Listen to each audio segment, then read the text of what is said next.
Muito bem, está começando mais um episódio do nosso 50 Mais. Segunda temporada, tamo junto, né, Muito Fernando? bom, e muito bom também, porque a gente tem uma super convidada. A gente vai falar sobre o futuro. Mas é o futuro, tipo, futuróloga, vamos descobrir, Olha, vai de certa adivinhar forma, o sim, futuro? porque Como ela que é sabe isso? tanta coisa. A gente pode falar sobre coisas do céu, da terra, do fogo, da água, do ar e do mar. A gente vai conversar com a professora Marta Gabriel, futurista, mas também engenheira, construía grandes barragens e hoje constrói grandes possibilidades de vida, de futuro. Ela acredita nos robôs, ela acredita na humanidade também, né, professora? Também, graças Eu a tô Deus, curioso. hashtag tamo junto, né? Obrigado. Bem-vinda. Obrigada, é um prazer enorme estar aqui com vocês. Alegria ter a professora aqui. Bom, acho que a gente podia começar contando um pouco da sua história, que é tão bacana. Você começa em algo tão exato para partir para algo tão universal, né? Como engenheira. O que significa ser uma futurista? Não, essa palavra é assim que se É assim, fala? É futurista. futurista. Futurista, sim. Futurista é um pesquisador. Ele não é, já conto já, como que da engenharia fui para aí, mas futurista é um pesquisador que analisa sinais com alguns métodos, de forma que você consegue traçar cenários. E esses cenários, a gente começa a dar peso para eles, analisar esses pesos, para ver o que são prováveis, possíveis, plausíveis, desejáveis, não desejáveis, para a gente poder atuar. Então a gente brinca que o futurista, ele não é só alguém que estuda e pensa futuros, é também alguém que cria futuros, junto com os outros, óbvio, né? O futurista, ele só é um facilitador do processo. Então, para dar um exemplo, se a gente fosse falar sobre, ou estudar, fazer um estudo de cenários para o futuro da eletricidade, eu precisaria trazer para a mesa, usando metodologia, o pessoal que consome energia, quem capta, quem produz, quem distribui, quem legisla, todo mundo do ecossistema. Cada uma dessas pessoas enxerga sinais diferentes, áreas diferentes, aspectos diferentes. Com isso, a gente consegue ver para onde que está caminhando os vários cenários que podem acontecer. Tanto que a gente não fala que a gente estuda futuro, a gente estuda futuros, porque o futuro ninguém prevê. Mas um desses futuros acaba acontecendo, né? Então, e é antigo, desde o século passado, é quando o exército, na realidade os militares americanos, perceberam que o mundo estava mudando mais rápido, eles começaram a pensar nessas... E aí a disciplina de futurismo oficialmente passa a acontecer, estudos de futuros, e os primeiros institutos de futurismo começaram a existir no início, na metade do século passado, o IFTF e outros, e aí foi. Só que agora todo mundo quer saber, porque agora está muito rápido. Acelerou. Antigamente o futuro era igual ao passado, né? Agora os futuros não são mais os mesmos, né? Não são mais igual ao passado. E aí começa como é que uma engenheira civil vai para essa área. Isso. Então, uma que eu sou uma CDF do caramba, né? Sempre fui. E da engenharia, eu trabalhava com barragens, realmente, com coisa técnica. Montei uma empresa de engenharia com meu marido, que eu tô casada há 38 anos com ele. A gente tá junto aí nessa jornada. E aí, conforme eu fui pro mercado, montei a minha empresa, eu comecei a perceber deficiência que a gente tinha de, por exemplo, entender mercado. Eu fui fazer uma pós em marketing. Depois, quando veio a internet, eu tinha muita facilidade com a parte de código, porque eu sou engenheira, mexia com programação também, mas eu não conseguia mexer com um webmaster, fazia tudo, né? Então, eu fui estudar design também, fui fazer pós em design. Depois, quando eu fazia pós em design, eu fui entender que a gente precisava entender mais do humano. E aí eu fui fazer mestrado, doutorado em artes. Depois de fazer mestrado, doutorado em artes, eu estava trabalhando com os executivos, falei, bom, vou fazer uma capacitação executiva no MIT, fui fazer. Depois, eu mexia muito com esses cenários, tendências, fui fazer certificação de futurista no IFTF. Então, quando eu não sei uma coisa, eu vou estudar.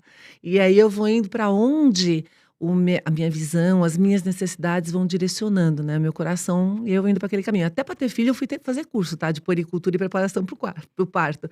Precisou saber alguma coisa que eu não sei, não tem problema. Eu sento no banco de aluno e estamos lá. E a gente tem aqui no 50 Mais, assim, um caminhão de dúvidas, né, Doc?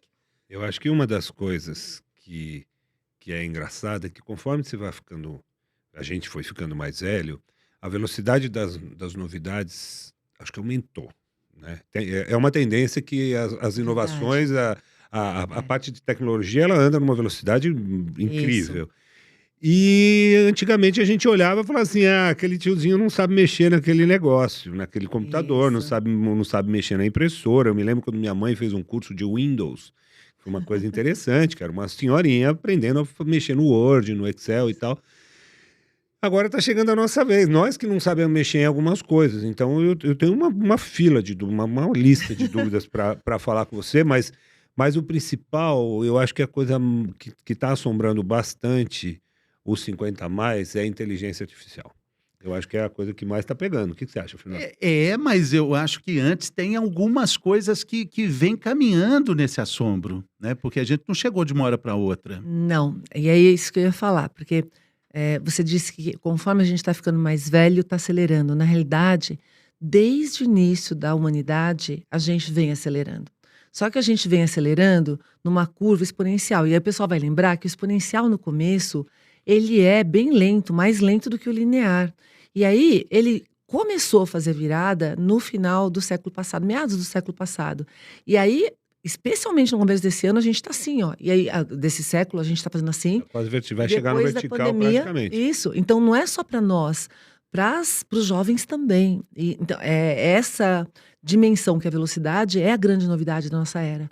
Porque a gente nunca viveu numa velocidade igual a gente está vivendo agora. E aí, a ansiedade que isso causa não é só na gente. Aliás, eu acho que a gente é mais tranquilo. Porque como a gente viu o que é uma vida mais lenta, ou o que você tem de profundidade de leitura, porque a gente tinha que ter paciência, né? Um dos problemas hoje é que se você acostuma com a tecnologia e você não põe nenhuma barreira ou você não se limita, o nosso cérebro, ele gosta de 3 coisas. Evitar a dor, aumentar o prazer e economizar energia. O que acontece quando você tem uma oferta gigantesca de distração? O seu cérebro foge o tempo todo. Nós e os mais jovens, a gente tem um pouquinho mais de disciplina, até porque a gente tinha que ficar, né, sentado numa cadeira, lendo durante horas.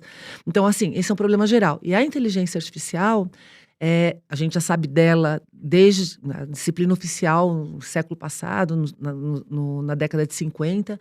A gente tem quase tudo que a gente está fazendo aqui agora já era lá atrás imaginado, não tinha tecnologia para isso, então a gente já está bastante anos trabalhando com isso. O que acontece agora, especialmente depois do ChatGPT, que é porque as pessoas estão com medo, tanto os mais velhos quanto os mais novos. Quem não tiver com medo não está entendendo o que está acontecendo, tá? Então, hashtag fica a dica. Se você não tem nenhum medo, tá tudo certo, aí é que acho que você não entendeu o que está acontecendo. Porque o ChatGPT é diferente das outras inteligências artificiais que estavam aí. Tem muitos tipos, tá? Que a inteligência humana tem vários tipos de IA também. E diferente das outras que eram usadas pelas empresas, desenvolvidas pelas empresas, por detrás dos aplicativos que você usava, então ela ficava invisível para você, você não percebia, o ChatGPT, ele foi para a mão das pessoas. E aí que ele popularizou, e aí ele deu acesso para todo mundo. Então agora é contato direto da gente com a inteligência, que está só no começo, tá? Ela tá... É uma revolução cognitiva, a ponta do iceberg de uma grande revolução cognitiva. A tendência é de ser maior. Outro dia perguntaram para mim, mas tem a possibilidade de ser tão impactante quanto as outras revoluções? Falei, maior, porque é a primeira vez que a gente está mexendo com o cérebro. Sobre isso, eu queria te perguntar dessas grandes revoluções. Qual a análise que a gente faz em termos de comparação? O livro, a escrita foi uma delas, talvez a primeira delas? Foi. Na realidade, antes dela, a gente tem a oralidade, né? Se você pegar... Aliás, é legal a gente falar disso, porque tem a ver com IA. O sistema operacional da humanidade é a linguagem. Por que o ser humano ele ganhou vantagem competitiva comparando com todos os outros animais? Porque conforme a gente foi desenvolvendo linguagem, a gente pôde acumular conhecimento e transmitir para as gerações que iriam para frente, né? E aí a primeira grande revolução é a oralidade. Sem oralidade, a gente não conseguiria nem desenvolver a agricultura. Não tem como você combinar o jogo com os outros ou articular um pouquinho melhor as coisas. Quando a oralidade começa a ficar limitante para o conhecimento humano, a gente inventa a escrita. A escrita leva a gente para um outro patamar, porque você fica assíncrono e vai acumulando. Quando a escrita não é mais suficiente, a gente inventa o código. Não é à toa que a gente inventou no século passado, era da informação, o código. Quando o código não é mais suficiente, a gente vem para o algoritmo. Então perceba que o ser humano foi vivendo com momentos de Big Data para dar o próximo passo. O livro é código. O livro é código, o livro já é impresso. O que o livro faz é o que o ChatGPT fez, só que o ChatGPT fez mais rápido.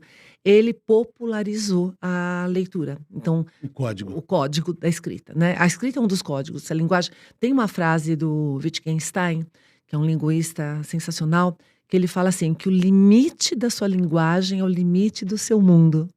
Então, seja a linguagem que for, pode ser a música, pode ser a linguagem computacional, pode ser a cultura. Quando você não entende a cultura do outro, a gente não consegue se comunicar, né? Então, se você amplia a sua linguagem, você amplia todas as possibilidades, não só de entendimento, mas de conexão, você amplia o seu mundo. Imagina agora que a gente consegue, qualquer um, né? Programar usando o ChatGPT, ou você consegue criar música, linguagem visual.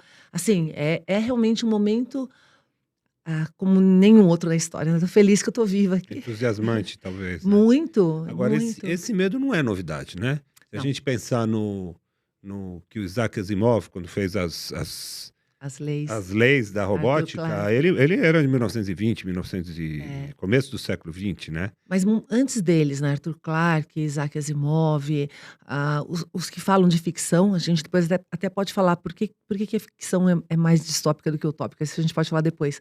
Mas muito antes deles, a gente teve, antes dos luditas, inclusive, toda vez que tem uma revolução, o Umberto Eco, ele tem um livro chamado Integrados e Apocalípticos, que ele fala que toda vez que vem uma coisa nova, a gente tem os que acham que aquilo vai salvar a humanidade e os que vai acabar com a humanidade. O que a gente percebe é que tem um caminho do meio.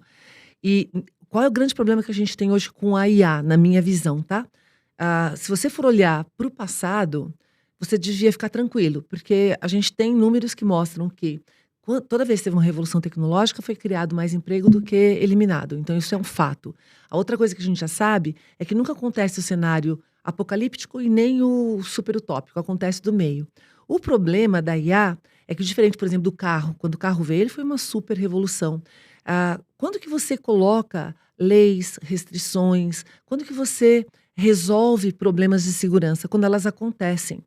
E o problema da IA é que se a gente esperar acontecer um problema, pode ser que não tenha tempo de você consertar. Esse é o grande desafio que a gente tem com a velocidade que a gente tem agora e o poder tecnológico que a gente tem agora, que é diferente das eras anteriores, né? E o medo, ele basicamente chega em algo muito pessoal. Eu vou perder meu emprego, eu vou deixar de fazer algo que eu sei, porque eu vou ser substituído por uma máquina. Olha só que coisa antiga, né? Nossa, vou ser substituído por uma máquina. Você não só acredita nos robôs, como escreve sobre eles, tem um livro que fala sobre isso.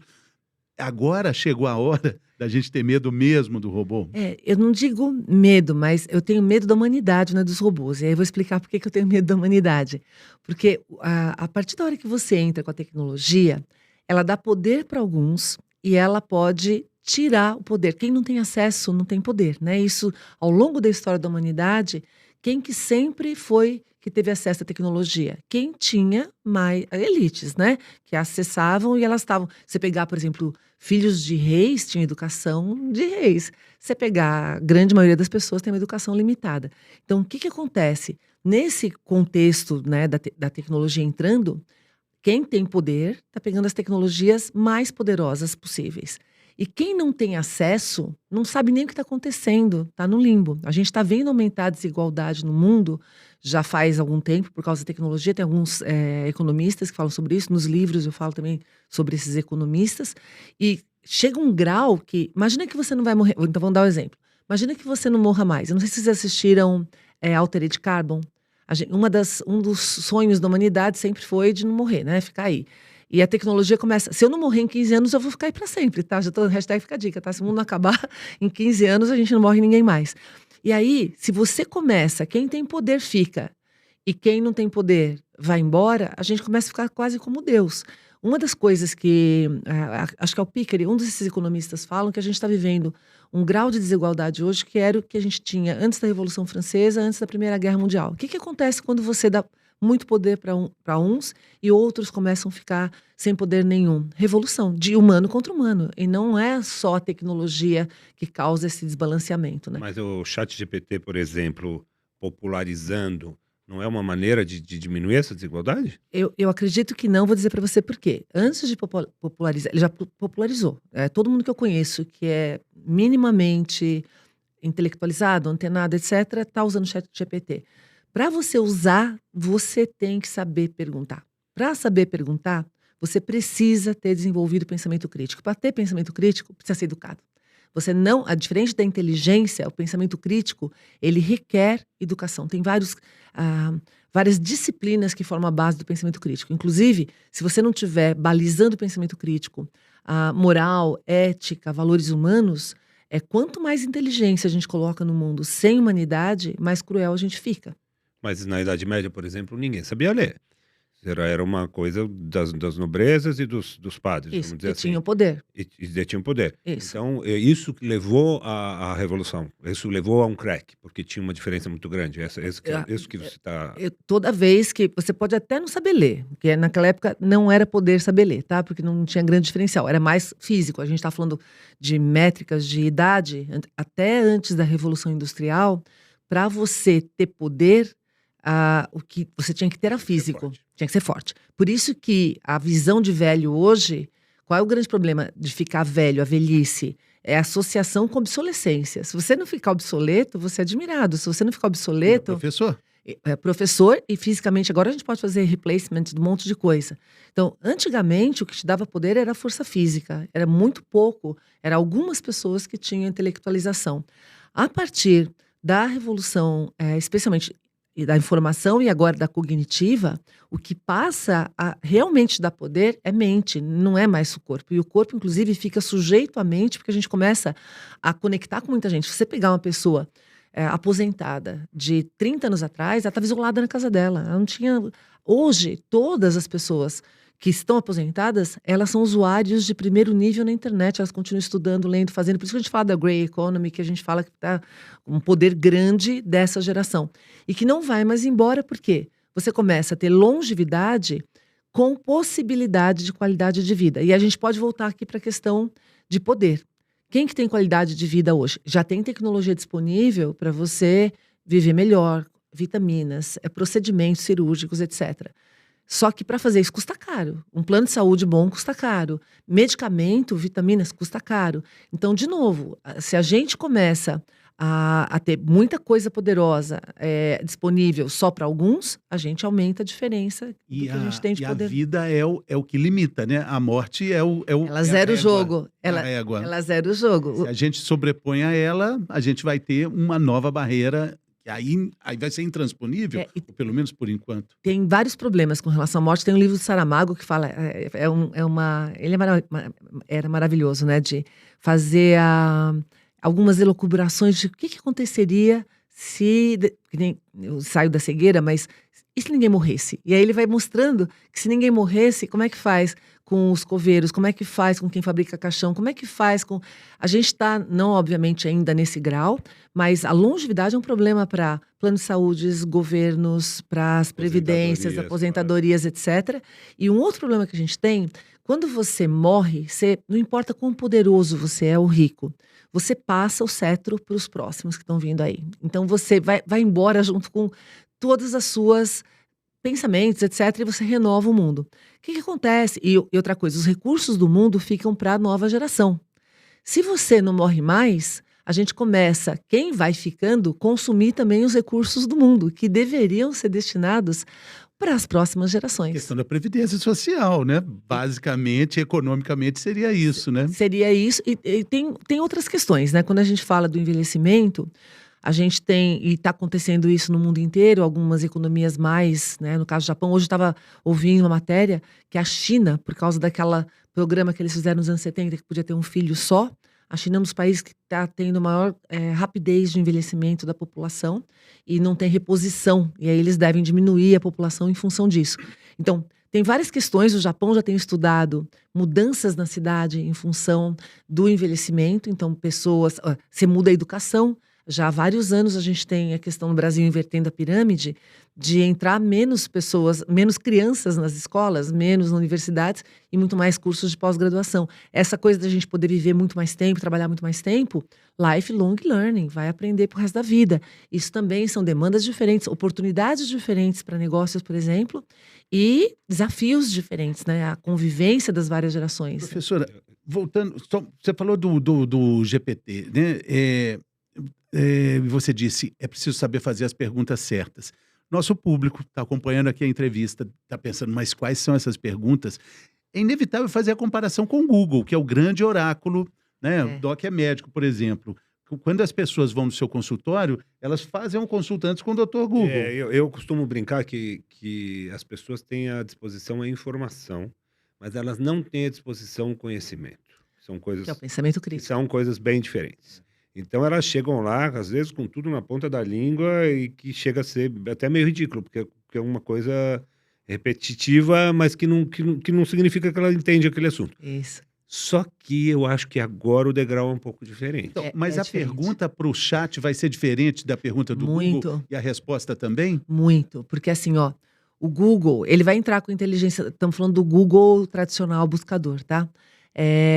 Quando você faz uma pergunta para o Google, ele vai buscar em bases de conhecimento que foram criados, ou de informação que foram criados por outras pessoas. E você, no meio do caminho ali, com o seu cérebro, vai dizer, isso serve, isso não serve. Você vai fazer o meio de campo para chegar a alguma conclusão. Você cria o conhecimento. O ChatGPT entra nesse meio. Ele faz com a base que ele tem, que nem é tempo real, igual ao Google, com as bases que está 2021 ainda, com as bases que ele tem, ele pega aquele conhecimento, todas aquelas coisas, vê o que faz mais sentido. Ele é uma ferramenta de fazer sentido de Vou palavras. fazer uma clássica? Caroço na cabeça. Pode ser muita coisa. Um caroço aqui na nuca. Vou colocar no Google. Câncer. Sim, pode ser uma infinidade. Pode ser um cisto sebáceo.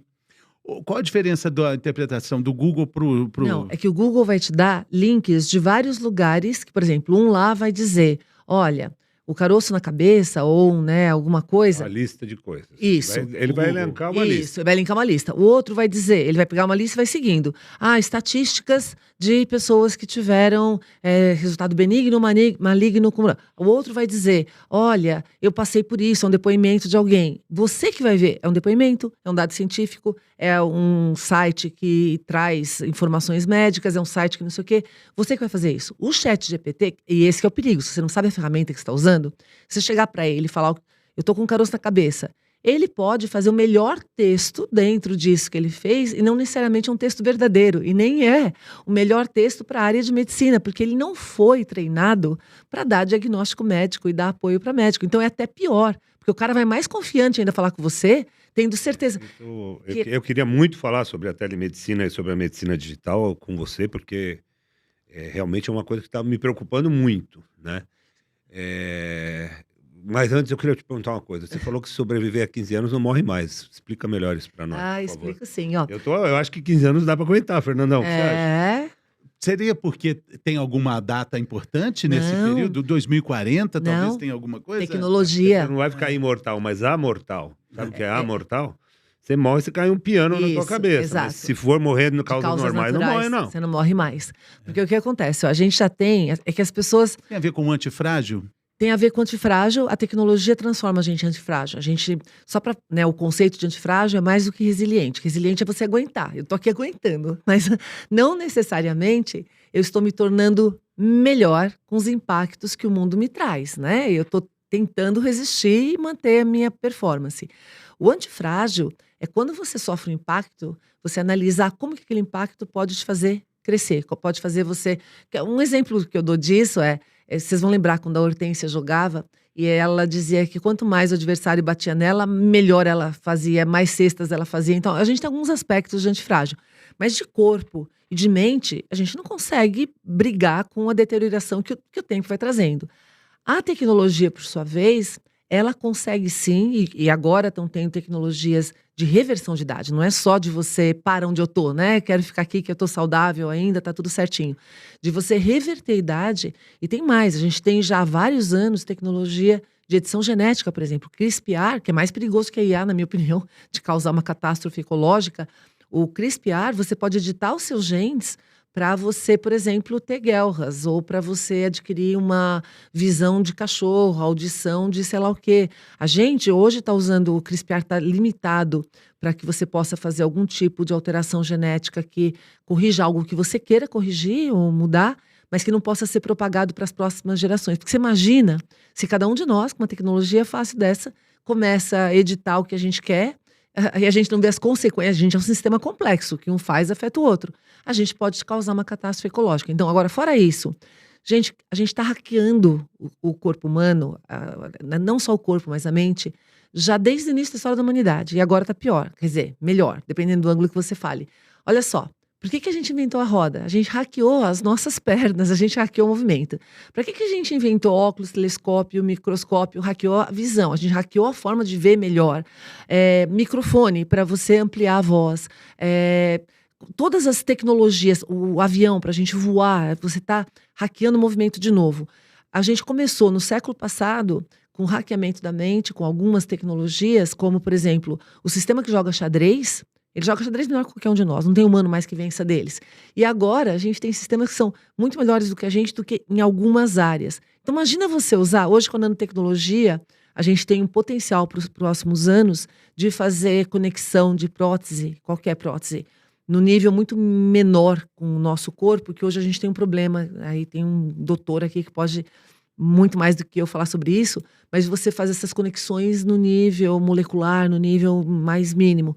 Então a gente tem impressão 3D, a gente tem tecnologias, o robô, só para dar um exemplo, quando a gente fala de robótica, uma das coisas que fez a humanidade evoluir além dos outros animais foi o polegar opositor, porque o polegar opositor, só isso, gente, um polegar opositor permite que a gente manipule melhor o meio ambiente, desenvolva melhores ferramentas e a gente consegue ter melhor performance na modificação do mundo ao nosso redor, adaptabilidade, né?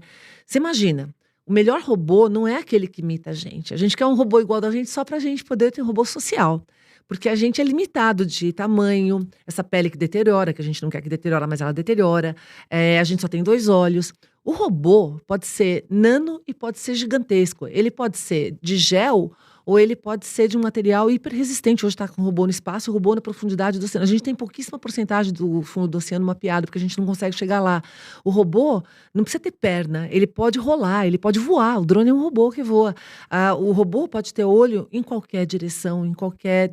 Então, ou seja, se a gente, só fazendo isso, a gente chegou aqui, imagina você começa a poder hackear todo o resto. Me fala dos 15 anos.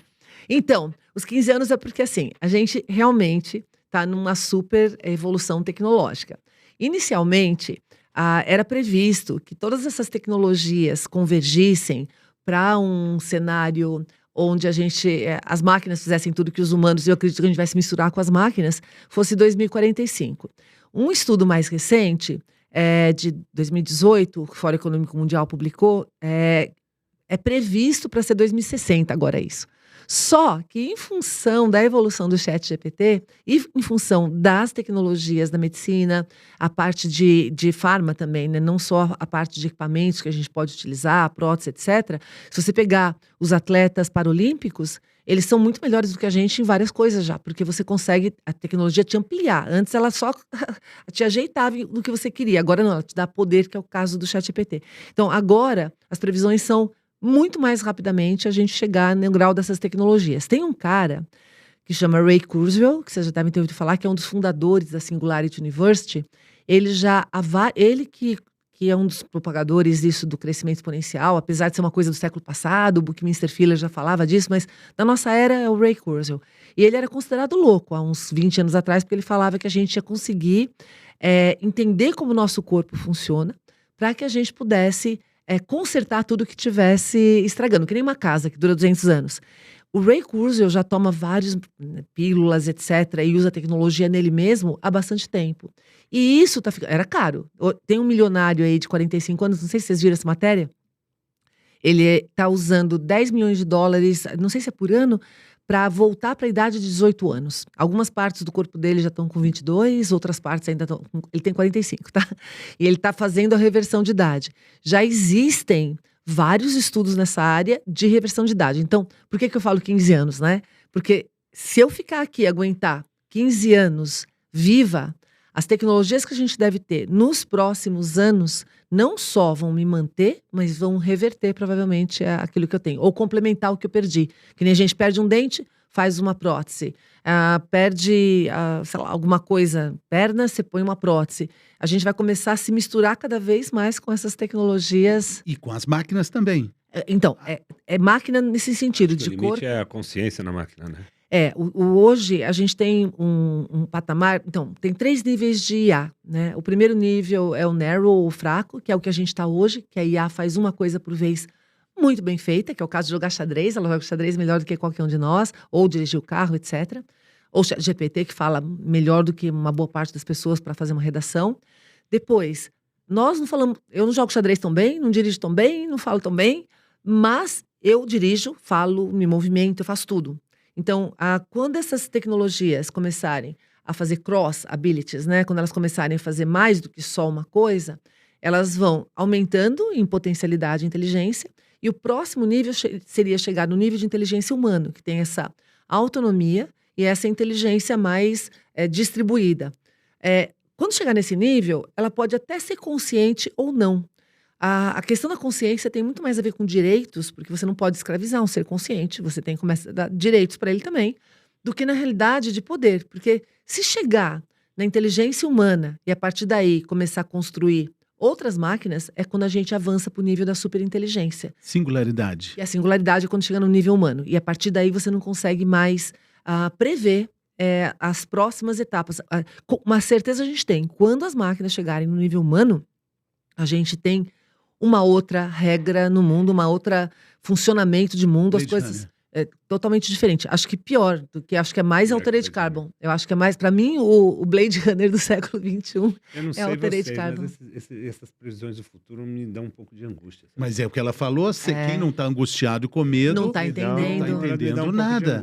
É claro que dá. Agora, tem uma outra teoria maravilhosa também de que alguém precisa alimentar essas máquinas. Mas nem isso passa a ser um problema, porque elas iriam se alimentar dos buracos negros do universo? Isso mesmo. Tem uma teoria, bom, tem várias teorias, né? Uma delas é que a gente vive numa simulação já e que isso aqui está se repetindo várias vezes. A verdade é o quê? É uma mentira combinada. Isso, a verdade é mentira. Eu falo isso dele. Gente, ele é maravilhoso. Eu sou seu fã, né, professora? Gente, eu tô emocionada aqui. Não, é muito bom. Olha que legal isso. A verdade é uma mentira combinada com todo mundo. Isso, mas lembra que eu falei? Se você pegar a audição de um cachorro, é totalmente diferente da minha audição. Então, a verdade dele é diferente da minha.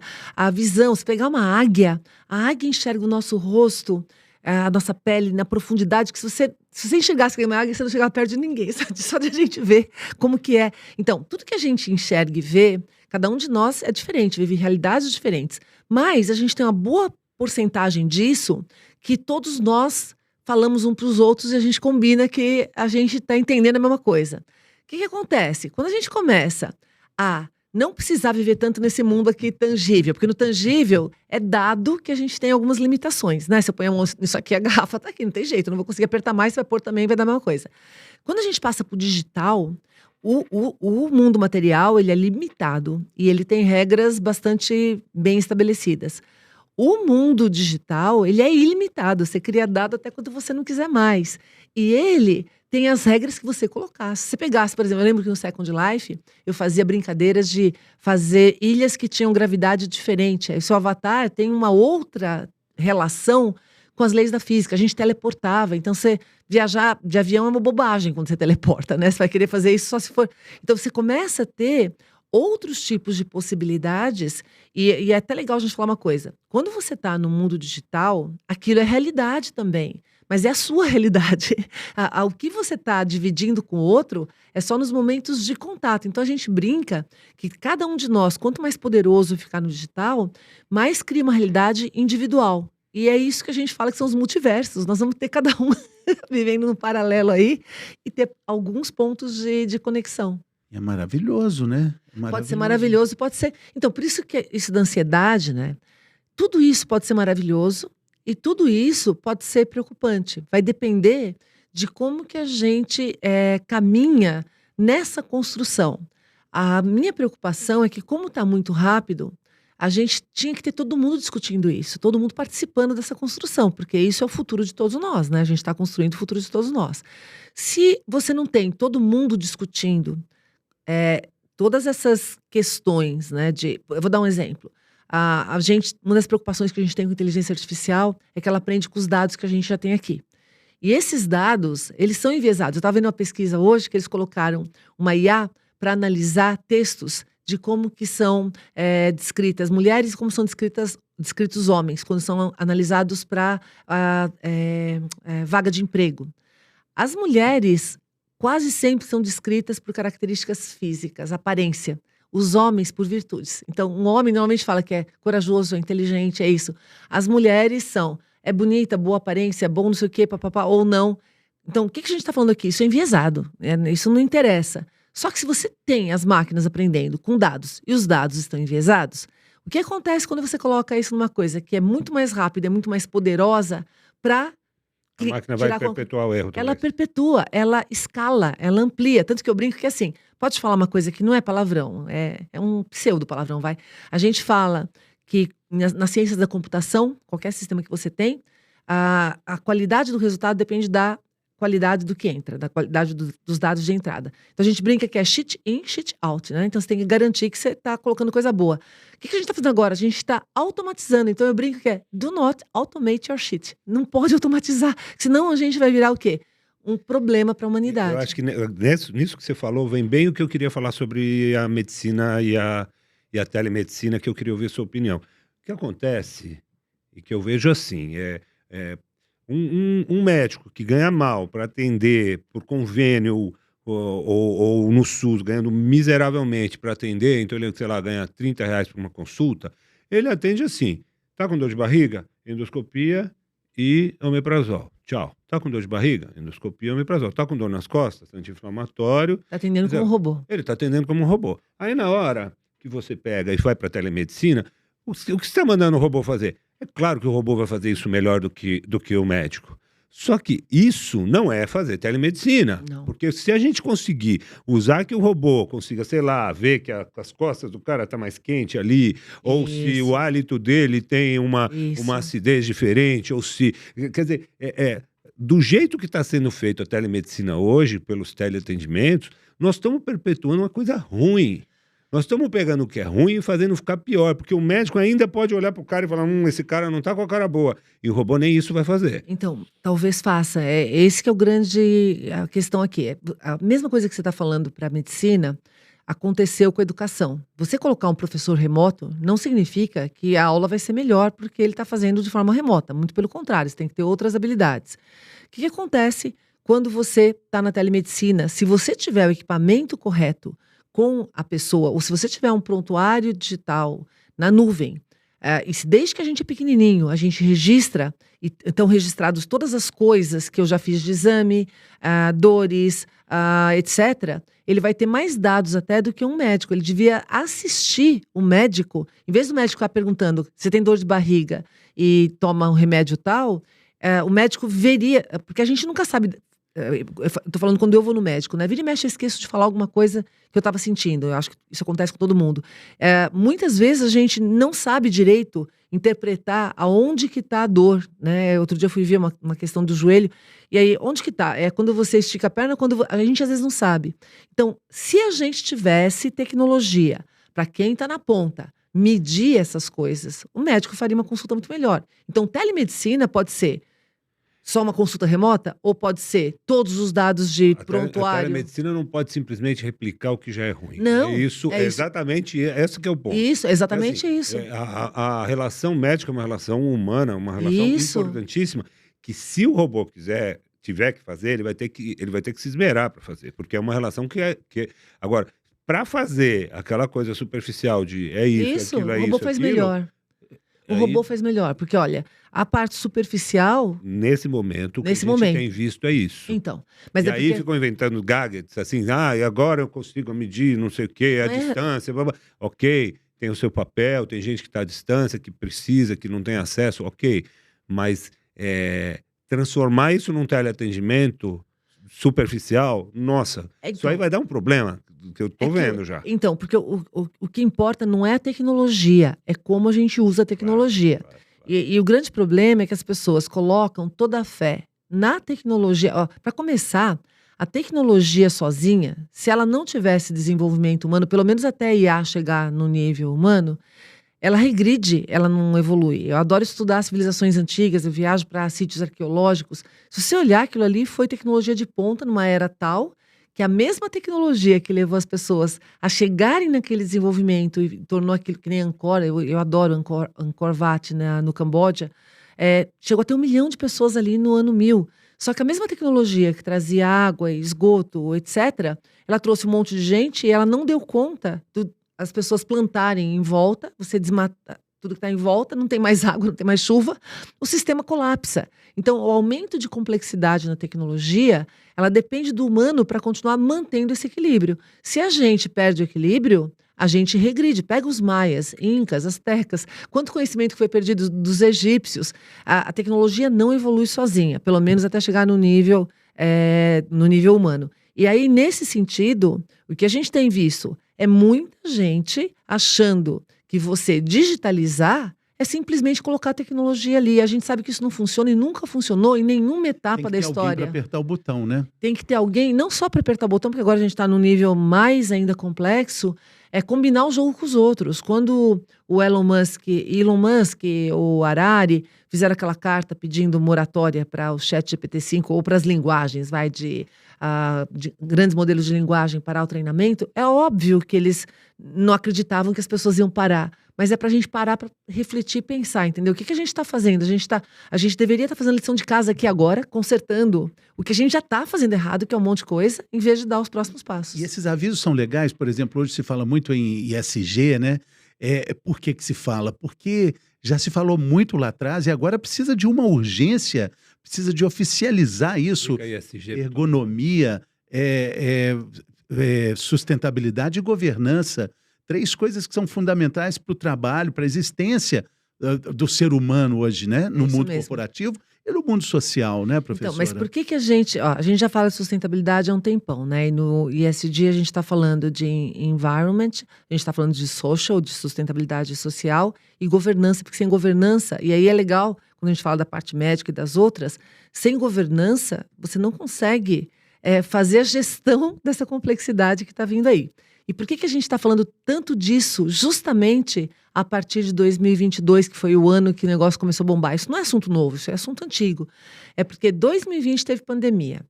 Na pandemia, todo mundo digitalizou. Quando você digitaliza, você não fica inteligente automaticamente, você só fica conectado. E quanto mais conectado, mais vulnerável para ataques, para N outras coisas. O que aconteceu? 2021... a infraestrutura está formada ali. Muito mais gente conectada, muito mais gente com voz, muito mais gente entendendo o que está acontecendo, muito mais gente digitalizada, bancário, etc. e tal, e muito mais vulnerabilidades expostas. Quando chega 2022, a gente tem um cenário que se a gente...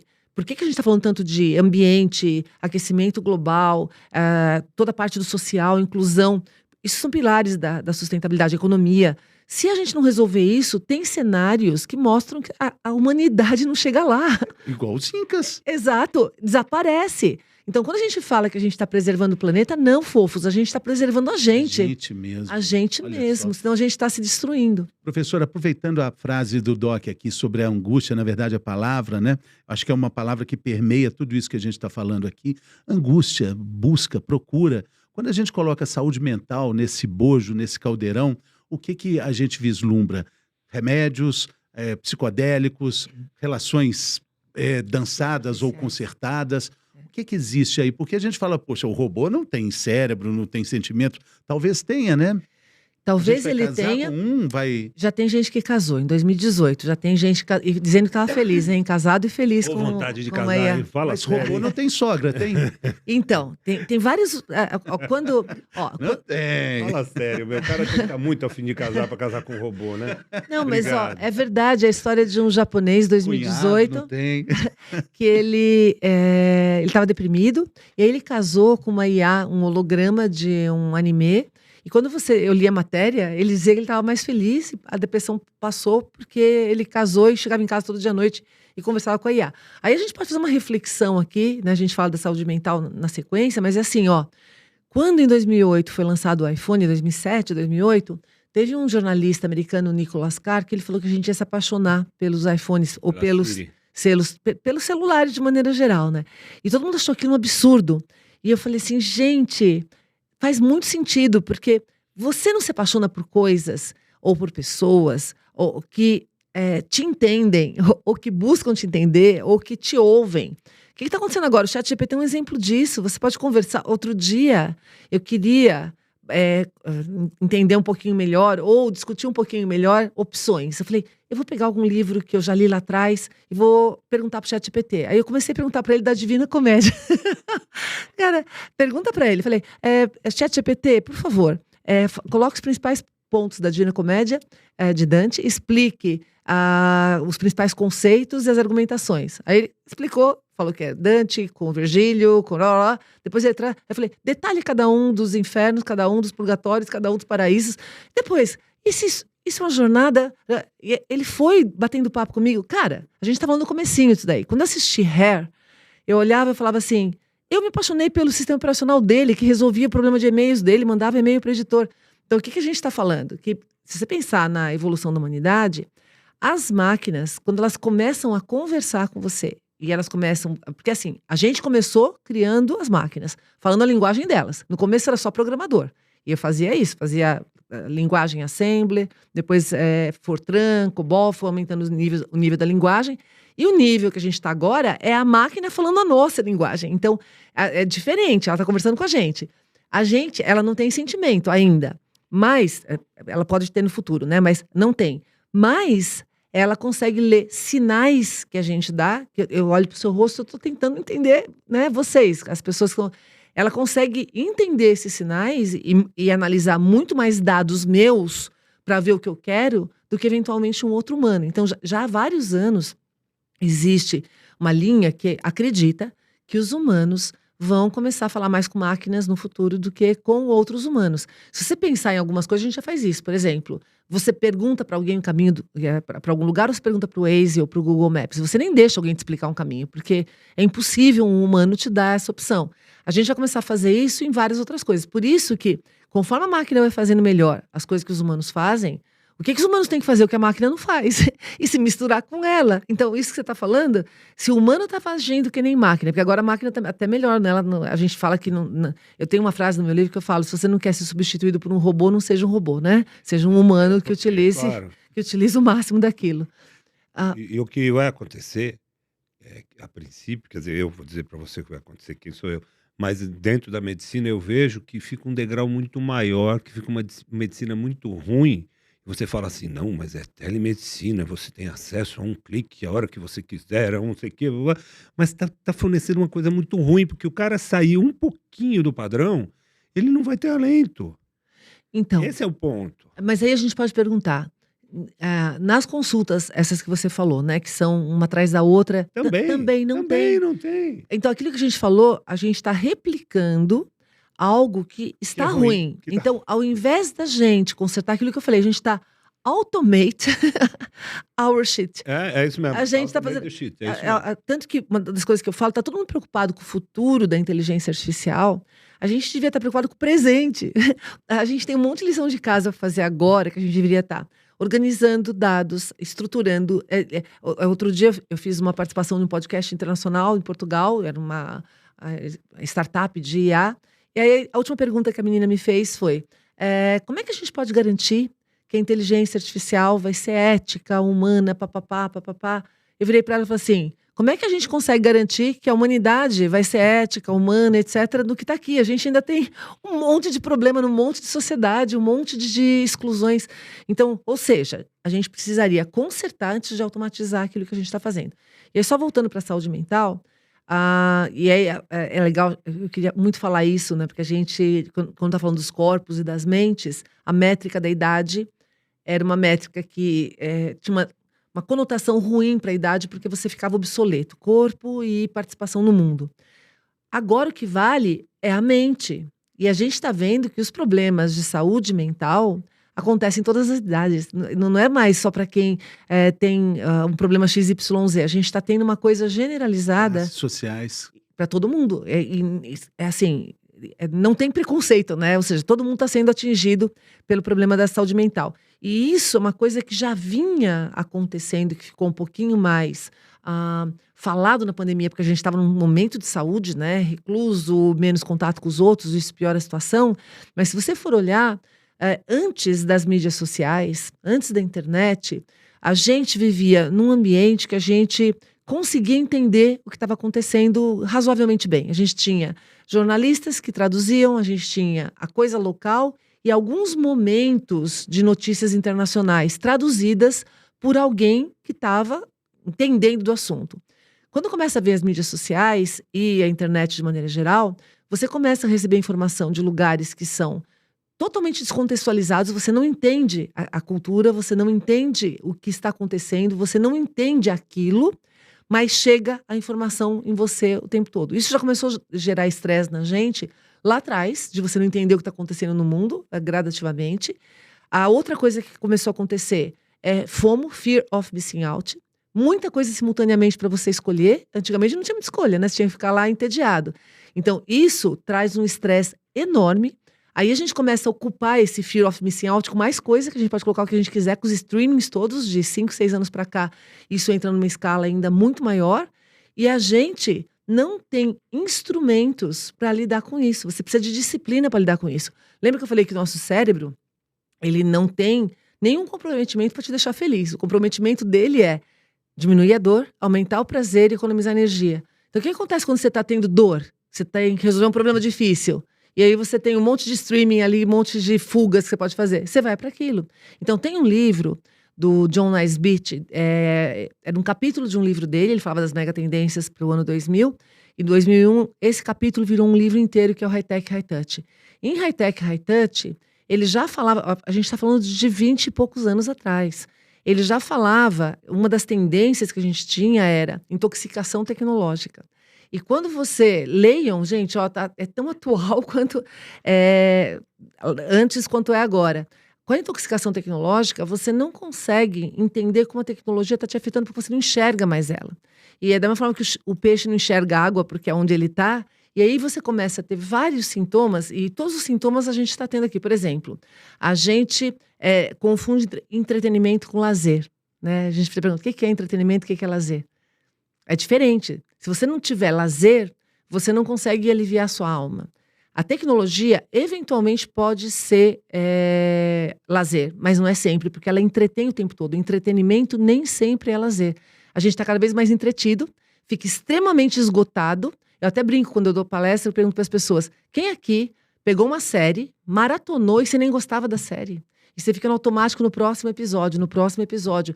Você, na realidade, está fazendo algo que está te intoxicando, está te prejudicando, está causando ansiedade. Outro dia saiu um estudo mundial sobre jovens e telas, comprovando que as telas causam ansiedade nas crianças, causam N fatores que a gente está vendo. Uma pergunta bem importante. O que você diria... Você tem filhos? Tenho netos. Quantos anos? Minha filha tem 33, meu filho tem 35. E os netos? 2 e 6 meses. Ah, então, de 2 e 6 vai ajudar, né? Vai, porque eu posso... que você orienta para os seus netos de 2 e 6 e me ajuda que eu tenho um filho adolescente de 15. Maravilhoso. Quanto tempo de tela? Tem que pôr limitação? Então, ó, não tem? Porque nas vezes que você quer tirar, eles conectam com o mundo assim. Você dá pena de tirar porque o mundo inteiro deles está funciona conectado. assim. Então, é difícil o tirar. problema é a barreira entre o que é legal e o que não é. Aí a gente pode até falar o que é um hábito e o que é um vício, né? Que nem comer é um hábito até o ponto que não te faça mal. Se você passar daquilo, passa a ser um vício. Exercício, ou qualquer coisa na vida, né? Até hábitos bons, eles passam a ser vícios, porque eles começam a prejudicar. Esse limite de até que ponto aquilo passou é quando começa a prejudicar. E aí, a gente tem que ver onde está prejudicando, porque às vezes eles não vão enxergar que estão ficando mais irritadiços, que estão ficando mais estressados. E aí eu vou até eu vou falar dos meus netos, mas eu vou voltar para os meus filhos. Quando meu filho tinha, sei lá, uns 10 anos de idade, a gente tinha um problema menor, mas era um problema que era os videogames. E assim, eu sou super a favor da tecnologia. Você precisa usar, porque senão você não incorpora o potencial que a tecnologia tem.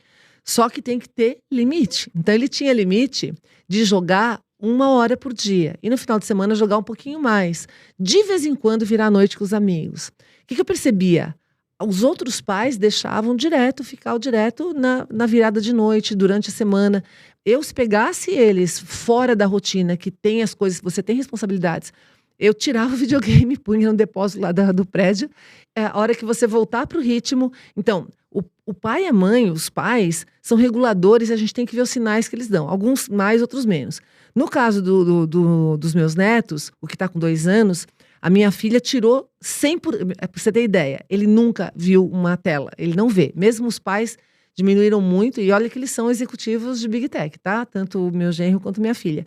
E ela falou assim, e estudos mostrando que quanto mais você retarda para a criança colocar, mais ela desenvolve skills sociais. Então, se você ter uma ideia, o meu netinho de 2 anos, ele tem uma biblioteca. Ele não sabe ler ainda, mas ele sabe todas as etapas do livrinho porque eles leem com o livro. Ele brinca em todos os tipos de... Ele presta atenção em todos os detalhes do que está em volta. E ele é super tranquilo, super gostoso e super vívido, esperto.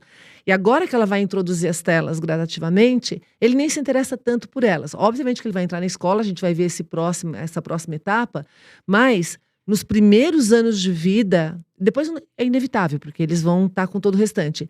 Eu acho que você tem que ver. Antes eu era a defensora de... Muito pai falava, não, meu filho fica só na internet ou no celular, ele fica só brincando. Eu falo, não, ele pode estar estudando. Eu passo uma boa parte do meu tempo também aqui. Mas não pode ser o tempo todo, porque senão você não vai desenvolver os skills sociais. Tem um estudo já antigo, de uns 6, 7 anos, quando eu lancei o livro Você e os Robôs, a primeira versão dele, primeira edição, que se você, até os estudos na época, né? Se você deixar as crianças uma semana sem tela, elas melhoram a percepção de sinais sociais no rosto da outra pessoa, quando a outra pessoa está entediada, quando a outra pessoa está feliz, quando a outra pessoa não está. Então, assim, um dos sintomas que no high-tech, high-touch tinha é que a gente não consegue diferenciar o que é artificial e o que é natural. Então, um exemplo disso se você está na televisão, ou uma tela qualquer, na época era mais televisão, né?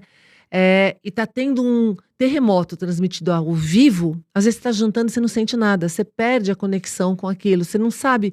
Quando eu assisti ao atentado de 11 de setembro, parecia ficção científica. E às vezes a gente assiste ficção, tem um garoto que já há vários anos, né, na época já tinha, que se matava porque perdeu num videogame, e você fica irritado o dia inteiro porque perdeu num videogame. Então, essa dificuldade de fazer a barreira entre o que realmente importa e o que não importa, é o limite que a gente tem que tentar encontrar.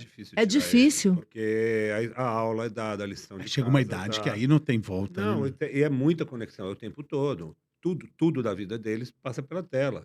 Aí você não pode chegar e falar assim, você vai ficar sem celular 2 dias. Não dá pra fazer isso. Não dá. Porque ele tem aula. Não dá para adiar, mas é legal essa dica. Adiar o que pode. É igual adiar o começo. Adiar o começo, porque aí você desenvolve... Na adolescência é muito difícil. Sim, se você adiar o começo, pelo menos, por exemplo, eu sou da geração X, então eu não tive nada disso, eu fui gradativamente pegando. Então, aquilo que eu falei, se você pegar hoje uma pessoa que sabe perguntar, né, ou quem já passou por tédio, o tédio é importante, o tédio, ele coloca a gente num estado... Eu fiz um TEDx recente, final do ano passado, falando sobre os 3 artigos de luxo do século XXI, tempo, silêncio e privacidade. Eu comecei a sentir eu escrevi um artigo sobre isso depois que virou o TED, né?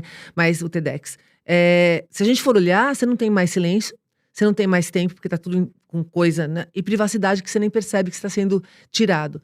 Se você não tem o tempo todo alguma coisa te cutucando e você precisa ficar sem o celular, sem nada, e você se entediar, o que acontece com quem está entediado? Vai buscar recurso interno, vai imaginar, vai fazer alguma coisa criativa. O ócio produtivo. Isso, criativo. É aquele não fazer nada, Fernando. Lá em Minas tem muito desse, né? Tem, dulce far niente, né? É de você se articular. Agora, como é que, já que temos um médico aqui, sua perspectiva sobre as grandes mazelas da nossa vida, da nossa sociedade, as doenças, o câncer, o alcoolismo, as drogas. Existe uma perspectiva também disso, já que a gente vai viver muito, a gente vai precisar dessas questões. A obesidade, a luta contra a obesidade, a própria cárie. Então, várias coisas que a gente, inclusive, não sabia. Aliás, eu brinco que é assim, a gente é arrogante pra caramba, porque a gente não sabe nada, a gente não sabe do fim do universo, a gente não sabe tudo sobre o cérebro, a gente não conhece nem ainda o oceano no final, e a gente fala um monte de coisa. O fundo do mar. A gente tem um monte de coisa que a gente não sabe. Aliás, a gente sabe muito menos do que a gente sabe, ou seja, é quase nada, né? E aí, o que a gente vê? Outro dia eu vi uma pesquisa que falava assim, que se você é uma pessoa que não é uma morning people, aquela você não gosta de acordar cedo, né? A vida inteira. Eu sou dessas pessoas, eu nunca gostei de acordar cedo. Eu acordo por necessidade, sempre acordei. Mas eu sinto que minha vida fica muito mais alegre a partir da hora do almoço, à noite, etc. E aí eles falam, se você não é uma morning people, foi um estudo novo agora que surgiu, você não fique chateado, você nunca vai ser, porque você tem 300 genes mapeados agora, que combinados. Então, a tecnologia está fazendo tudo isso para dizer que ela está conhecendo áreas do nosso cérebro e ela está conhecendo coisas sobre nós mesmos que a gente não sabe. Então, você pegar várias do que a gente considera problema, muitas vezes estão no nosso código e que se a gente souber consertar ou mudar, a gente não vai ter mais. É a mesma coisa com a reversão da idade. Muito que acontece com o problema da idade, que eu falei, é obsolescência, é degeneração. Se você não tiver degeneração, tá tudo certo. Só que a gente foi programado para durar um tempo X, e a gente está expirando e passando cada vez mais. A gente está hackeando também o nosso tempo de expiração. Mas algumas coisas passam realmente a não funcionar e não ser mais fabricadas no nosso organismo a partir de um determinado tempo. Se você entende o código e você muda isso, você continua produzindo os hormônios que você precisa para funcionar de maneira adequada, você muda aquilo que eu falei da edição genética, você muda aquilo que está te fazendo mal ou que não está sendo legal. Então, todas essas coisas que você falou, inclusive câncer. Câncer é uma coisa que a gente não sabe resolver ainda. Mas, aliás, outro dia eu vi pesquisas bem interessantes de novas soluções para tentar resolver o câncer. Então, se a gente entender como funciona o nosso código, a gente provavelmente conserta todo o resto. Eu lembro quando a gente mapeou o genoma no ano 2000, né? A gente, que eu digo a humanidade, né? E aí eles falavam, ok, a gente mapeou, mas a gente não sabe para onde essas estradas vão. Até hoje não sabe direito. O nosso cérebro, por causa da IA, mapeou 100 áreas mais do que a gente também não sabia. As tecnologias estão mostrando mais dentro do nosso corpo. Então, você imagina, 20 e poucos anos depois, a gente já sabe muito mais sobre imagina a gente usando esse tipo de tecnologia, que para analisar padrões... Outro dia eu estava lendo uma matéria de pesquisa, que a IA está sendo treinada para determinar, identificar, na realidade, padrões na linguagem dos animais, para tentar conversar com animais. Porque a gente não consegue, a gente até dialoga lá com o nosso cachorrinho, com o nosso bichinho, a gente começa a entender algumas coisas, mas eles têm padrões de comunicação entre eles que a gente não sabe qual é. Então, você imagina, essas tecnologias, elas podem determinar padrões no nosso organismo, analisar bancos de genética de populações, entender o que faz bem para uma população e faz mal para outra, coisas que a gente nunca conseguiu fazer. Só que todas essas coisas, para serem feitas, elas estão de acordos entre nós, né? Não sei se vocês já fizeram teste genético, só o teste eu já fiz. Não liberei os meus dados para ser compartilhado com outras pessoas, mas liberei para pesquisa.